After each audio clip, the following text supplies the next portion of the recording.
주택업계 최대 고민 중 하나는 임대주택 표준 건축비 현실화입니다. 그런데 이른바 부영 사태로 인해서 이 사안이 물 건너갈 수 있다는 걱정이 적지 않습니다. 취재 기자와 함께 살펴보도록 하겠습니다. 네, 배태호 기자. 먼저 임대주택 표준 건축비가 무엇인지 설명이 좀 필요할 것 같습니다. 어떤 의미입니까? 네, 아파트를 지을 때 건축비 산정은 크게 두 가지로 구분됩니다. 임대주택에는 표준 건축비, 그리고 분양주택에는 기본형 건축비를 적용합니다. 사실 아파트를 지을 때 임대와 분양에 따라 그 기준 건축비가 얼마나 다를까 생각하실 분들 계실 텐데요. 이게 생각보다 좀 차이가 있습니다. 네. 지난 3월 기준으로 임대주택 표준 건축비는 1제곱미터에 108만 원이었습니다. 반면 분양주택의 기본형 건축비는 158만 원으로 표준 건축비보다 제곱미터당 50만 원 높았습니다. 문제는 표준 건축비와 기본형 건축비의 차이가 계속 커질 수 있다는 건데요. 지난 2007년 표준 건축비는 기본형 건축비 대비 78%였는데 올해는 68% 수준으로 떨어졌습니다.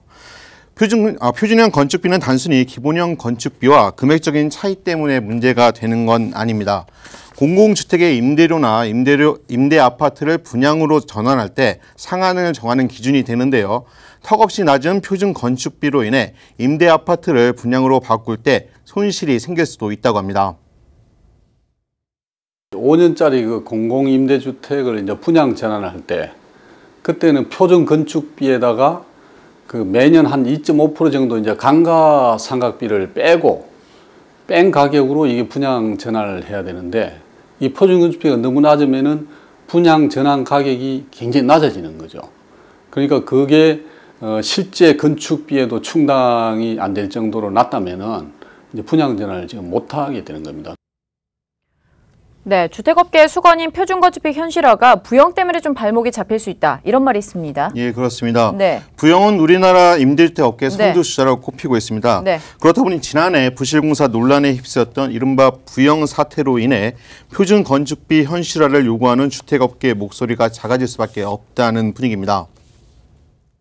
표준건축비 인상에 안 좋은 영향을 미칠 수 있는 그런 사례들이 많이 나와서 이런 표준건축비 인상이 꼭 필요한데도 불구하고 지금 좀 부정적인 영향을 미치고 있는 것 같아서 업계에서는 좀 안타깝게 보고 있습니다. 부영은 지난 2013년부터 2017년까지 주택도시기금이 지원한 공공임대주택 사업 예산의 절반 넘게 차지했습니다.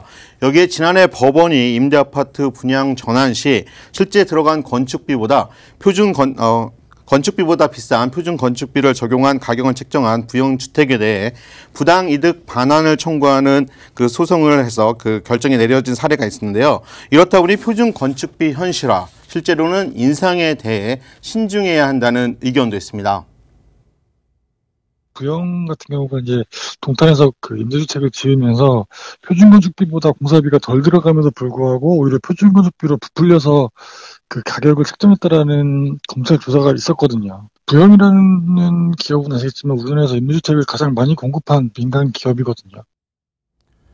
네, 주택업계에서는 부영은 부영, 표준건축비는 표준건축비로 분리해서 바라봐야 한다는 겁니다. 부영으로 인해 다른 업체들까지 도매금이 되어서는 안 된다는 이야기를 하고 있습니다.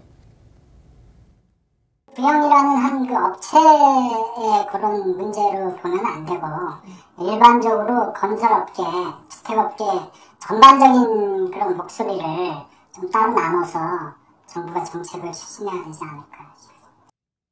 네, 표준건축비 현실화와 관련돼서 앞으로의 사안들 조금 더 살펴보도록 하겠습니다. 지금까지 배태호 기자와 함께했습니다.